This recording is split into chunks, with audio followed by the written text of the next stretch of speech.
ঘেরাও করে রেখেছিল, কোনো মানুষের প্রবেশ করতে দিচ্ছিল না, কোনো ধরনের সন্দেহভাজন গতিবিধি দেখলে তারা আটকিয়ে দিচ্ছিল। এরই ফাঁকে কিন্তু চাংখারপুলে আমরা দেখিয়েছি যে আন্দোলনকারীদের সাথে পুলিশের ধাওয়া পাল্টা ধাওয়ার ঘটনা ঘটে। সেখানে সাউন্ড গ্রেনেড সহ পুলিশ তাদেরকে ছত্রভঙ্গ করতে নানা ধরনের কৌশল অবলম্বন করে। তবে আমরা দেখলাম যে দুপুরে 1টার পর থেকে একেবারে আন্দোলনকারীদের জোয়ারে পরিণত হয়েছে শাহবাগ।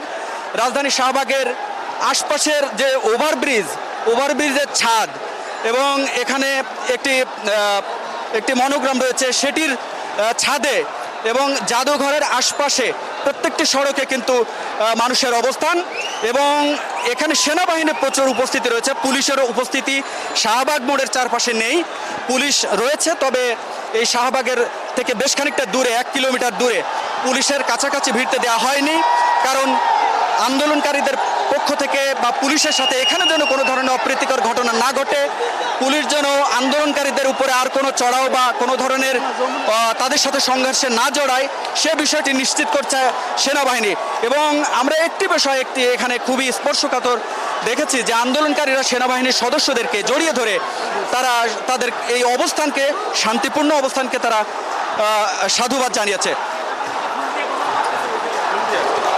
একটু বলে রাখি যে আপনারা জানেন যে ছাত্র আন্দোলনের সূত্রপাত যেটি ঘটেছিল কোটা সংস্কার আন্দোলন, সেই কোটা সংস্কার আন্দোলনকে ঘিরে মূলত ছাত্রদের এই আন্দোলনের সূত্রপাত। সরকারি চাকরিতে মুক্তিযোদ্ধা কোটা, নাতিপুতি কোটা বাতিলের দাবিতে তারা মূলত মেধার ভিত্তিতে নিয়োগের দাবিতে এই আন্দোলন শুরু করে। সেই আন্দোলন ডানা বাঁধতে বাঁধতে আপনারা জানেন দর্শক। তারপরেও একটু বলে রাখি যে বিভিন্ন পর্যায়ে বা ঘাত প্রতিঘাত উপেক্ষা করে আজকের এই আন্দোলন গণজমায়েতে পরিণত হয়েছে রাজধানী শাহবাগের এই উপস্থিতি জানান দিচ্ছে যে হয়তোবা আজকে তাদের যে দাবি, তারা বলছেন, এখানে উপস্থিত শিক্ষার্থীরা বলছেন তাদের দাবি আজকে পূরণ না করা পর্যন্ত তারা এখান থেকে আর রাজপথ ছাড়বেন না। তো এই যখন অবস্থা, তখন এই আশপাশের অবস্থাগুলো যদি একটু বলি যে এখানে কোটা সংস্কার আন্দোলনকারী যারা সমন্বয়কারী ছিলেন, কোটা সমন্বয়কারী থেকে এখন তারা কিন্তু বৈষম্য বিরোধী ছাত্র আন্দোলনে পরিণত হয়েছে।